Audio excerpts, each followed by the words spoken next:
Assalamualaikum warahmatullahi wabarakatuh. Saya Andre Riswandi dalam sesi baca buku Nurul Wala.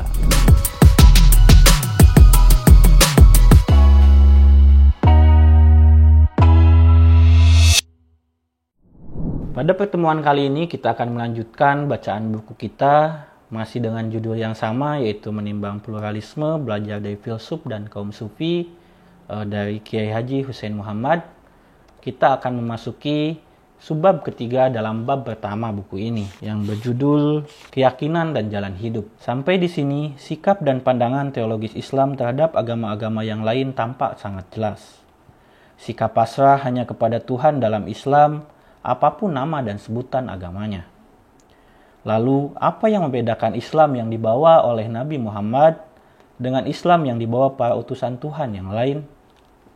Untuk menjawab pertanyaan ini, saya ingin menyebut seorang ahli tafsir klasik terkemuka dari kalangan tabi'in, generasi kedua sesudah sahabat, yang mengatakan al-din wahid wa syariah mukhtalifah. Din atau agama hanyalah satu, sementara syariat berbeda-beda. Pernyataan ini dikemukakan oleh Imam Qatadah untuk menjelaskan makna syir'ah atau syariat dan minhaj yang terdapat dalam ayat Al-Quran. Likuli ja'alana minkum syir'atan wa minhajan. Untuk tiap-tiap umat di antara kamu, kami berikan syir'ah dan minhaj. Quran Surat Al-Ma'idah, Surat kelima ayat 48. Pandangan Qatadah ini kemudian dikutip oleh Ibnu Jarir At-Tabari, seorang guru besar para ahli tafsir Al-Quran, dalam mahakaryanya yang amat terkenal, Jami'ul Bayan At-Ta'wil Ayatul Quran. At-Tabari mengelaborasi ayat ini lebih lanjut. Dia mengatakan, setiap umat ditetapkan sabil, yaitu jalan atau aturan, dan sunnah, yaitu tradisi yang berbeda-beda. Kitab Taurat menetapkan syariat sendiri, Injil menetapkan syariat sendiri. Di dalamnya Allah menghalalkan apa yang Dia kehendaki dan mengharamkan apa yang Dia kehendaki. Hal ini dimaksudkan agar dia mengetahui siapa yang menaati dan siapa yang mendurhakainya. Namun, al-din yang diterima Tuhan adalah keyakinan yang mengesahkan Tuhan sebagaimana keyakinan yang dibawa para utusan Tuhan. Di sini kita menemukan kata al-din dalam tafsir terjemah Al-Quran versi Departemen Agama. Ia diterjemahkan sebagai agama.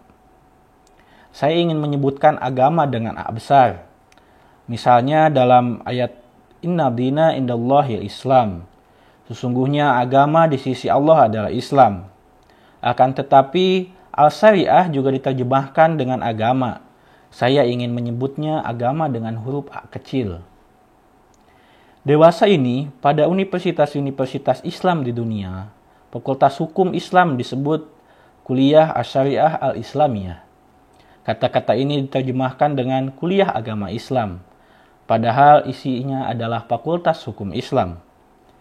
Penjelasan At-Tabari dari Imam Qatadah tadi memperlihatkan kepada kita bahwa kata al-din memiliki arti yang berbeda dengan al-syariah. Al-din dalam pandangan Qatadah dan dikukuhkan At-Tabari adalah keyakinan tauhid monoteis, yakni pengakuan terhadap keesaan Tuhan. Pernyataan ini jelas mengandung arti bahwa al-din, yakni keyakinan atau kepercayaan kepada Tuhan yang Maha Esa yang dibawa oleh Nabi Muhammad dan para utusan Tuhan sebelumnya adalah satu dan sama. Adapun yang membedakan antara satu agama dan agama yang lain adalah syariatnya, yakni jalan, aturan, cara dan tradisinya. Al-din adalah keyakinan, sementara al-syariah adalah jalan, metode, cara dan aturan. Syekh Mahmud Saltot menyebut dua kategori tersebut sebagai akidah dan syariah, yaitu keyakinan dan hukum. Al-Shahrastani, teolog Islam dan ahli terkemuka dalam perbandingan agama, menyampaikan pendapatnya dalam bukunya yang terkenal Al-Milal wan Nihal bahwa al-din adalah ketaatan, kepatuhan dan ketundukan, al-ta'ah wal inqiyad, pembalasan, al-zaza dan perhitungan pada hari akhirat, al-hisab fi yaumil ma'ad.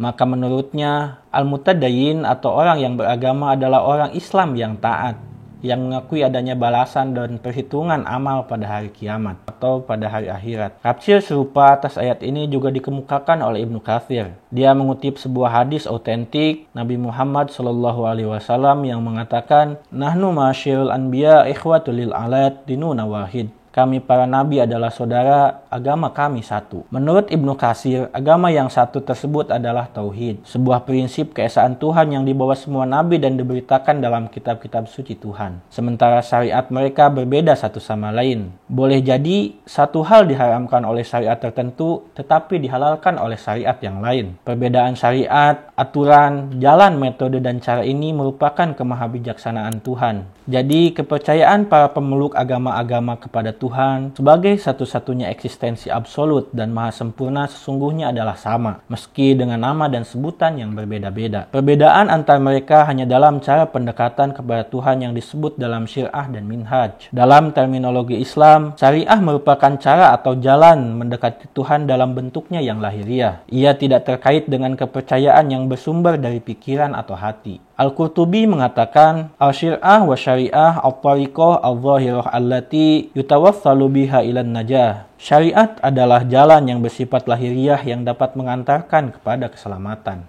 Tuhan melanjutkan Quran Surat Al-Ma'idah ayat 48 tadi dengan menyampaikan pernyataan yang sangat menarik sekaligus krusial. Tuhan pada ujung ayat ini menegaskan bahwa keberagaman syariat, yaitu cara atau tradisi, adalah kehendak Tuhan sendiri. Sebagai penguasa yang absolut, Allah sungguh pasti bisa menyatukan syariat manusia sedunia jika Dia memang berkehendak. Namun, Dia memang dan nyatanya tidak menghendakinya. Dengan keberagaman syariat tersebut, Tuhan di samping memenuhi fitrah ruang dan waktu, sejatinya juga melakukannya dalam rangka menguji manusia. Sejauh mana pengabdian mereka kepadanya, Tuhan ingin agar manusia berkontestasi dalam kerja-kerja kemanusiaan dalam ruang dan waktu yang berbeda. Dan ini akan dipresentasikan dan dipertanggungjawabkan kelak di hadapannya. Urusan keyakinan, niat, motivasi, pikiran, hati nurani adalah urusan Tuhan sendiri. Dialah yang akan memutuskan baik buruk, benar salah, tulus tidaknya kerja-kerja mereka kelak di akhirat. Semuanya pasti akan diputuskan Tuhan sendiri. Al-Quran yang suci menegaskan, walau sa'allahu laja'allakum ummatan wahidatan walakin liyabluwakum fima atakum fastabiqul khairat ilallaha marji'ukum jami'an fayunabbi'ukum bima kuntum fihi takhtalifun. Sekiranya Allah menghendaki, niscaya kamu dijadikannya satu umat saja. Tetapi Allah hendak menguji kamu terhadap pemberiannya kepadamu. Maka berlomba-lombalah berbuat kebaikan.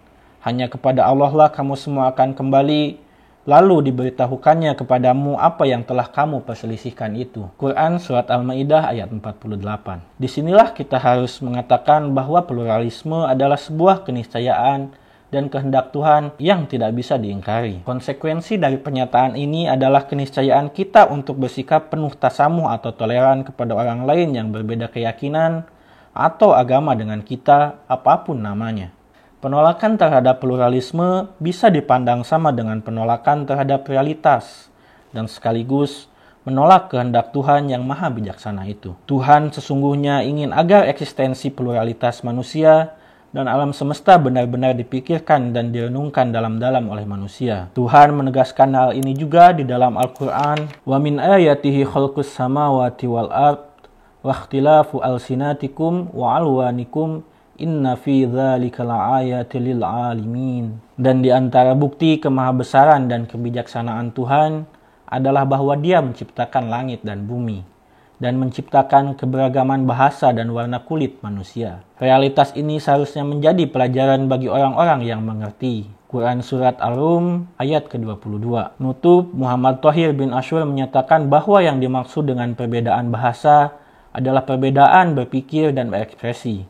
Ikhtilafut tafkir wa tanwinut tasarruf. Baik, alhamdulillah kita sudah menyelesaikan subbab ketiga pada bab pertama buku ini. Insya Allah kita akan melanjutkan subbab keempat di pertemuan selanjutnya.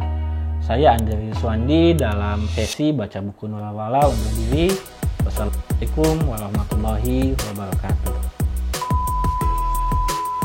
At-Tabari mengalami ini kalau dipotong-potong bagus. Quran Surat Penolakan terhadap pluralisme bisa dipandang